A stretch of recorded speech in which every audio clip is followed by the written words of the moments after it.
ఏదైతే YCP social మీడియాలో అసభ్యకరంగా పోస్టులు పెట్టారో, ముఖ్యంగా వర్రా రవీందర్ రెడ్డి లాంటి వారు కానివ్వండి, ఇంటూరు రవికిరణ్ లాంటి వాళ్ళు కానివ్వండి, షర్మిల మీద, సునీత మీద, విజయమ్మ మీద ఏదైతే దారుణమైన పోస్టులు పెట్టారో దీనికి సంబంధించి షర్మిల అయితే నిన్న కొన్ని కీలక ప్రకటన అయితే చేయడం జరిగింది.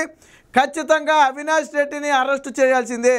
మీరు చిన్న వాళ్ళని అరెస్టు చేసి పెద్దవాళ్ళను వదిలేయటం వల్ల ఉపయోగం ఏముంటుంది?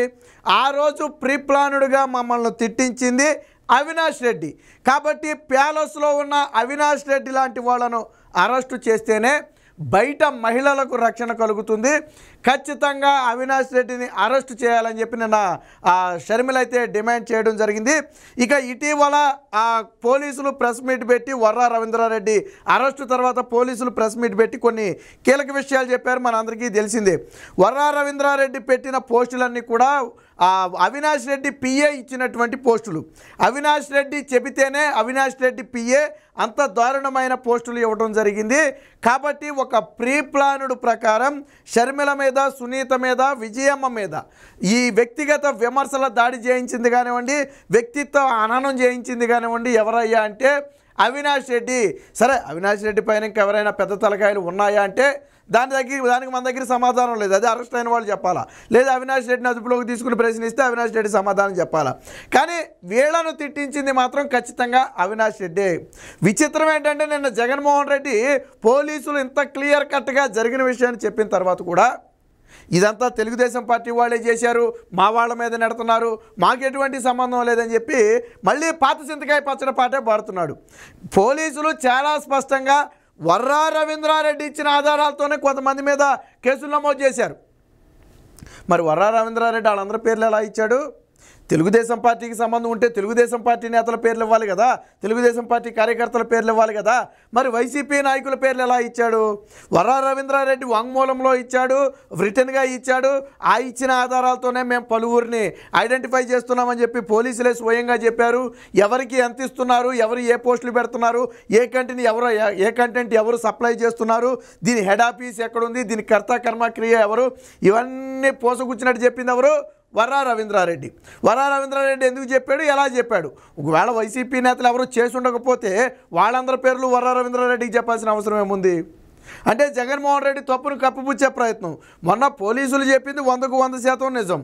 అవినాష్ రెడ్డి ఎప్పుడైతే ఈ వివేకానంద రెడ్డి హత్య కేసులో షర్మిల సునీత వైపు స్టాండ్ తీసుకుందో అప్పుడు అవినాష్ రెడ్డి వాళ్ళని వ్యక్తిగతంగా విమర్శించాలని టార్గెట్గా పెట్టుకున్నాడు.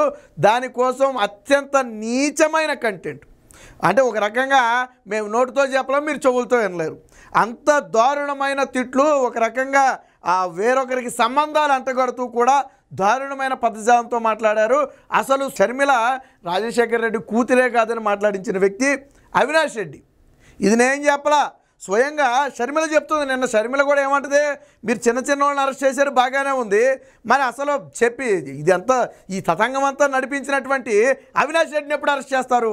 షర్మిల డైరెక్ట్గా అడుగుతుంది పోలీసులను కానీ ప్రభుత్వాన్ని కానీ. నిన్న షర్మిల ఏమైనా క్వశ్చన్ చేసింది, అవినాష్ రెడ్డిని ఎప్పుడు అరెస్ట్ చేస్తారు అంటే దీని వెనక అవినాష్ రెడ్డి ఉన్నాడనే కదా అర్థం. బాధితులుగా ఉన్న వాళ్ళకి తెలియదా? మీకు గుర్తుందో లేదో, వైసీపీ గవర్నమెంట్లో ఇదే వర్రా రవీంద్రారెడ్డి మీద ఆంధ్రాలో కేసులు పెడితే తీసుకోవటం లేదని షర్మిల, సునీత ఇద్దరు కలిసి తెలంగాణలో కేసులు పెట్టారు.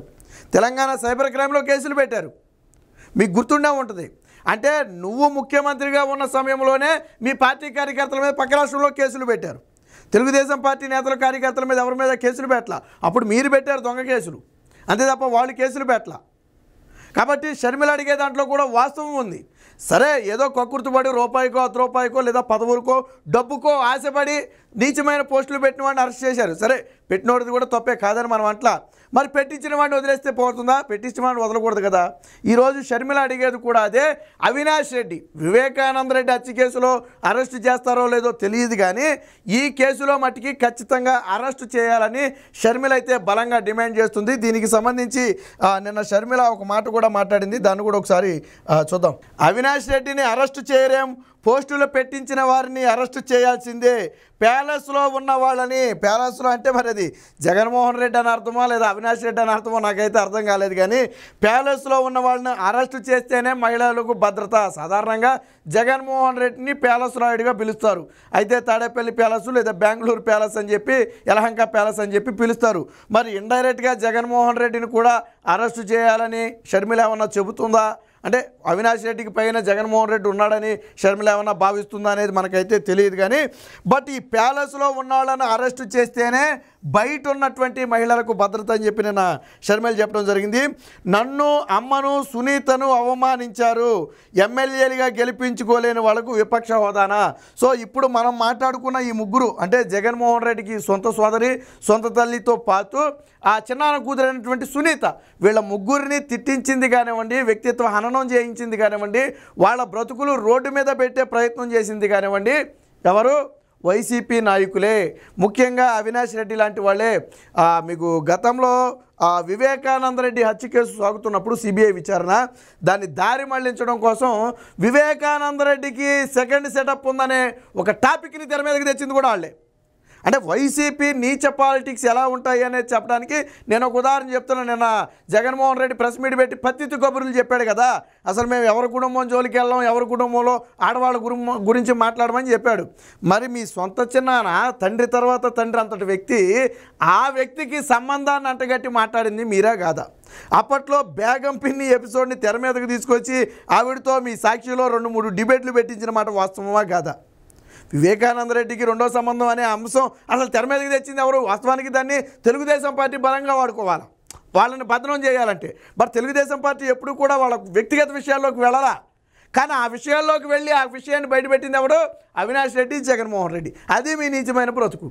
అంటే మీ సొంత చిన్నాన్నకు ఉన్న రెండవ భార్య గురించి బయటికి తీసుకొచ్చి వాళ్ళ బ్రతుకుని రోడ్డు మీద పెట్టిందే జగన్మోహన్ రెడ్డి. కాబట్టి అందుకనే ఇక్కడ షర్మిల ఏమంటుంది?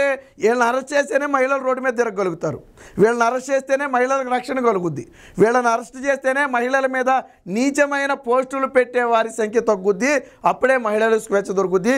ఇదే విషయం నిన్న షర్మిల కూడా చెప్పడం జరిగింది. ఇక ఎమ్మెల్యేలని గెలిపించుకోలేని వాళ్ళకు విపక్ష హోదానా? ఇక జగన్మోహన్ రెడ్డి మీద డైరెక్ట్గా ఒక సెటైర్ అయితే వేయడం జరిగింది. నీ సొంత ఎమ్మెల్యేని గెలిపించుకోవడం చేతగా నీకు ప్రతిపక్ష హోదా ఎందుకు? షర్మిల అడిగిన మాటలో కరెక్టే, ఈ పాయింట్ కరెక్టే, మనమేం కాదంటానికి లేదు. ఇప్పుడు నీ సొంత పార్టీ ఎమ్మెల్యేలను గెలిపించుకునే సత్తా లేనప్పుడు నీకు ప్రతిపక్ష హోదా అవసరం లేదు కదా. నిజంగా గెలిపించుకునే సత్తా ఉండుంటే మొన్న ఎన్నికల్లో కనీసం ప్రతిపక్ష హోదాకి సరిపడగా గెలిపించుకునేవాడు. సో నీ ఎమ్మెల్యే 11 మంది ఎమ్మెల్యేలు, అందులో 2-3 ముఖ్య మూలికి ఏదో చావు తప్పు కన్నులొట్టుపోయినట్టుగా గెలిచారు. చివరికి పెద్దిరెడ్డి రామచంద్రారెడ్డి లాంటి వాళ్ళు కూడా చావు తప్పు కన్నులొట్టుపోయినట్టుగా గెలిచారు. ఒకవేళ ఆ 2-3 కూడా ఓడిపోయి ఉంటే జగన్మోహన్ రెడ్డికి 7-8 సీట్లు వచ్చాయి. అంటే సింగిల్ డిపాజిట్ కెపాసిటీ మాత్రమే ఉన్న నీకు ప్రతిపక్ష హోదా ఎందుకు? నేను షర్మిల అడిగింది కూడా అదే. మరి జగన్మోహన్ రెడ్డి సమాధానం చెప్పాలా? గతంలో అదే అసెంబ్లీలో నేను కొనసాగ చేశానంటే, నేను డోర్లు ఓపెన్ చేశానంటే తెలుగుదేశం పార్టీ నుంచి ఒక 1/2 మంది ఎమ్మెల్యేలు నా దగ్గరకు దూకడానికి సిద్ధంగా ఉన్నారు. చంద్రబాబుకి ప్రతిపక్ష హోదా కూడా ఉండదు. ఆ రోజు హోదా గురించి మాట్లాడింది నువ్వే కదా, ప్రతిపక్ష హోదా గురించి. చంద్రబాబు నాయుడు ఎమ్మెల్యేలు లాగేసుకుని ఆయన అసెంబ్లీలో ప్రతిపక్ష హోదా కూడా లేకుండా చేస్తానని బెదిరించింది నువ్వే కదా. పాపం దేవుడు కరుణించాడో ఏమో కానీ ఆ రోజు నువ్వు ఆయన అయితే చేయలేకపోయావు. బట్ దేవుడు మాత్రం ఆయన ఏమీ చేయకుండానే దేవుడే చేశాడు, ప్రజల రూపంలో దేవుడే చేశాడు. ఏం చేశాడు? ప్రతిపక్ష హోదా అన్నావు కదా, అదే లేకుండా చేశాడు. చివరికి నీ బ్రతికి ఎలాగైందంటే ఆ ప్రతిపక్ష హోదా ఏమని చంద్రబాబుని అడుక్కోవాల్సిన పరిస్థితి, ఆయన ఇవ్వకపోతే కోర్టుకెళ్ళి అడుక్కోవాల్సిన పరిస్థితి. మొత్తానికి అడుక్కునే బ్రతుకు మాత్రం బయటపడింది.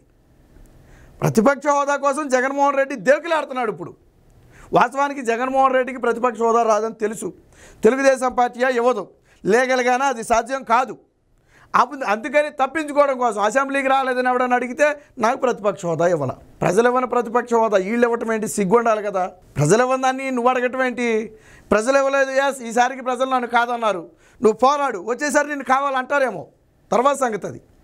అసలు నువ్వు అసెంబ్లీలో అడుగు పెట్టడం చేతకాక ఇక్కడ అసెంబ్లీ సమావేశాలు జరుగుతుంటే నువ్వు బెంగళూరు ప్యాలెస్లో పడుకుని తప్పు కదా. నేను అందుకనే షర్మిల ఈ విషయాన్ని కూడా చెప్పింది. మొత్తంగా ఈ నీచమైన పోస్టుల వెనక కర్త కర్మ క్రియగా ఉన్నటువంటి అవినాష్ రెడ్డిని ఖచ్చితంగా అరెస్టు చేయాలి అనేది షర్మిల బలంగా వినిపిస్తున్నటువంటి వాదన. ఇప్పటికే వర్రా రవీంద్రారెడ్డి కొంత వాంగ్మూలం కూడా ఇచ్చాడు కాబట్టి దాని ఆధారంగా చేసుకుని ఆ అవినాష్ రెడ్డి పిఏతో పాటు ఆల్రెడీ పిఏ పరారీలో ఉన్నాడు, మరి దొరికాడు, మొత్తానికి పిఏతో పాటు అవినాష్ రెడ్డి మీద కూడా చర్యలు తీసుకోవాలని షర్మిల బలంగా డిమాండ్ చేస్తుంది. Please subscribe to Leo news for more videos.